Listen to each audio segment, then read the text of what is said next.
Hello friends, இந்த வீடியோவில் நம்ம தயிர் சாதம் ரெசிபி எப்படி பண்ணுறது அப்படின்னு பார்க்கலாம். இந்த தயிர் சாதத்தோட ஃபுல் ரெசிபியை எங்கள் அத்தை இந்த வீடியோ ஃபுல்லாக சொல்லுவாங்க. தயிர் சாதத்துக்கு தேவையான பொருட்கள் இப்பொழுது பார்ப்போம். சாதம் நல்லா கொஞ்சம் குழைய வேக வச்சு ஆற வச்சுக்கோங்க. ஒரு பவுலில் போட்டு ஆற வச்சுருங்க.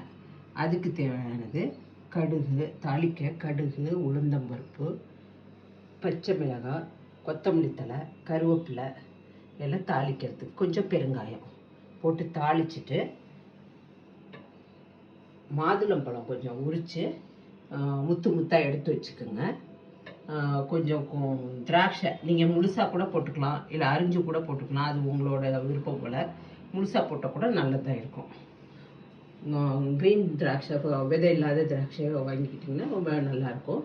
அந்த சாதத்துக்கு தேவையான அளவு தயிர், கொஞ்சம் பால், கொஞ்சம் உப்பு, தேவையான அளவு உப்பு போட்டு இந்த தாளிச்சதெல்லாம் அதில் தூக்கி ஊற்றி இந்த தயிரும் பாலையும் ஊற்றி பிசைஞ்சிட்டிங்கன்னா அருமையான மாதுளம்பழம், திராட்சை தயிர் சாதம் ரெடி.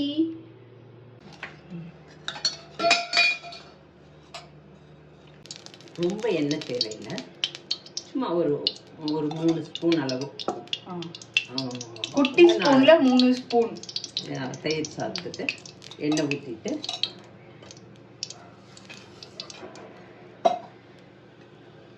எண்ணெய் காஞ்சதும் கொஞ்சமாக கடுகு, ஓகே, கொஞ்சமாக உளுந்த பருப்பு,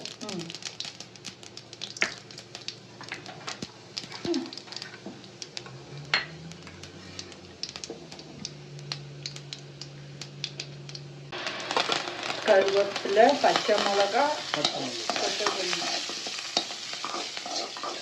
ரொம்ப கரிஞ்சிடாம இந்த அளவுக்கு பொன்னிறமா வந்த உடனேயும் அடுப்பு ஆஃப் பண்ணிடலாம். ஓகே,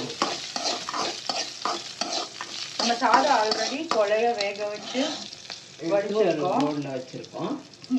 இந்த தாளிச்சதை அந்த சாதத்துல மாற்றிட்டு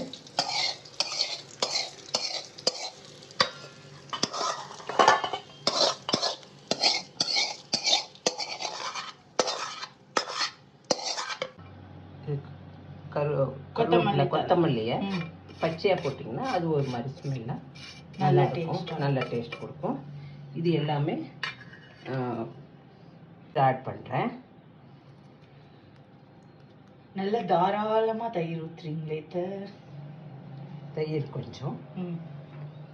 கொஞ்சமாக பால், ஓகே, பால் காய்ச்சி ஆற வச்சு காய வச்சு ஆற வச்சிருக்க பால். அந்த ஆடையோடு அந்த பால் எதுக்கு ஊற்றுறதுன்னா தயிர் சாதம் கொஞ்சம் நேரம் இருந்தாலும் புளிப்பு வராமல் இருக்கும் அப்படிங்கிறதுங்க. இப்போ மாதுளம்பழத்தை ஆட் பண்ணுறோம். ஓகே, மாதுளம்பழத்தை ஆட் பண்ணிட்டு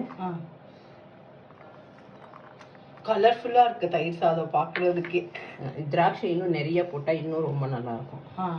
முழுசாக போட்டால் ஆனால் உங்கள் மகனுக்கு பிடிக்காதுன்ட்டு கம்மியாக ஆட் பண்ணுறீங்க. ஆமாம்.